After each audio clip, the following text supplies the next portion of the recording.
IPL 2026 से पहले Kolkata night Riders यानी कि केकेआर से बांग्लादेश के तेज गेंदबाज मुस्तफिजुर रहमान को रिलीज किए जाने के फैसले ने क्रिकेट के साथ साथ राजनीति में भी हलचल मचा दी है। इस फैसले के तुरंत बाद बांग्लादेश क्रिकेट बोर्ड हरकत में आ गया और सिलहट में एक आपात बैठक बुलाने की घोषणा कर दी गई है। बीसीपी अध्यक्ष अमीनुल इस्लाम बुलबुल ने बैठक से पहले साफ कहा कि बोर्ड के पास अभी इस पूरे घटनाक्रम की पूरी जानकारी नहीं है और इसी वजह से यह आपात बैठक जरूरी हो गई है। शनिवार को कोलकाता नाइट राइडर्स ने आधिकारिक तौर पर यह घोषणा की थी कि मुस्तफिजुर रहमान को आगामी आईपीएल सत्र के लिए टीम से रिलीज कर दिया गया है। अब बताया गया है कि यह फैसला भारतीय क्रिकेट कंट्रोल बोर्ड के निर्देश के बाद लिया गया है। पिछले कुछ हफ्तों से मुस्तफिजुर की आईपीएल में भागीदारी को लेकर विवाद लगातार गहराता जा रहा था और आखिरकार केकेआर को यह कड़ा कदम उठाना पड़ा।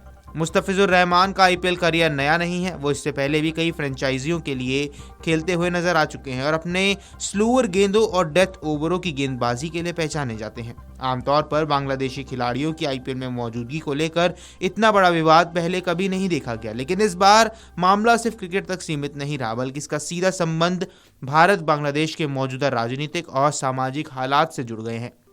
दरअसल इस पूरे विवाद की जड़ बांग्लादेश में हिंदू अल्पसंख्यकों के खिलाफ हाल ही के महीने में सामने आई हिंसा की घटनाएं हैं। मंदिरों पर हमले, घरों और दुकानों को नुकसान पहुंचाने जैसी खबरों ने भारत में गहरी चिंता पैदा की है।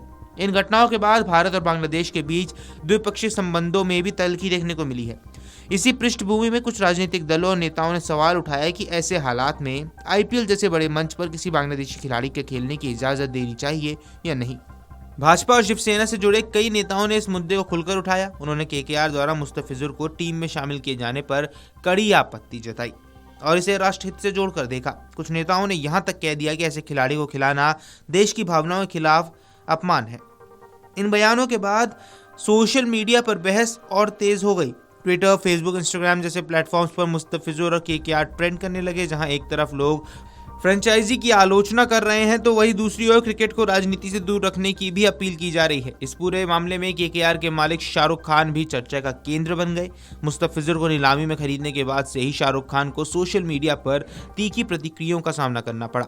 हालांकि कई राजनीतिक दलों और नेताओं ने शाहरुख के समर्थन में बयान भी दिए। उनका कहना था कि आईपीएल एक खेल प्रतियोगिता है और इसमें खिलाड़ियों का चयन उनके खेल के आधार पर होना चाहिए, न कि राजनीतिक घटनाओं के आधार पर।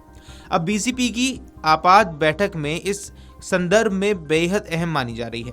माना यह जा रहा है कि इस बैठक में यह चर्चा होगी कि आखिर मुस्तफिजुर किस आधार पर रिलीज किया गया, बीसीसीआई के निर्देश क्या थे और भविष्य में बांग्लादेशी खिलाड़ियों की विदेशी लीगों में भागीदारी को लेकर बोर्ड की रणनीति क्या होगी।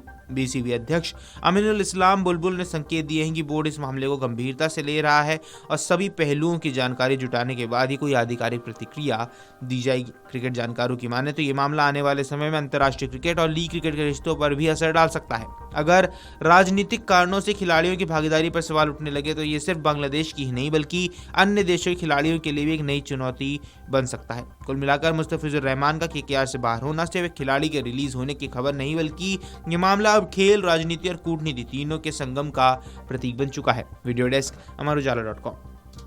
अगर आप ये वीडियो YouTube पर देख रहे हैं तो हमारे चैनल को सब्सक्राइब कर बेल आइकन दबाएं और Facebook पर देख रहे हैं तो हमारे पेज को लाइक करें।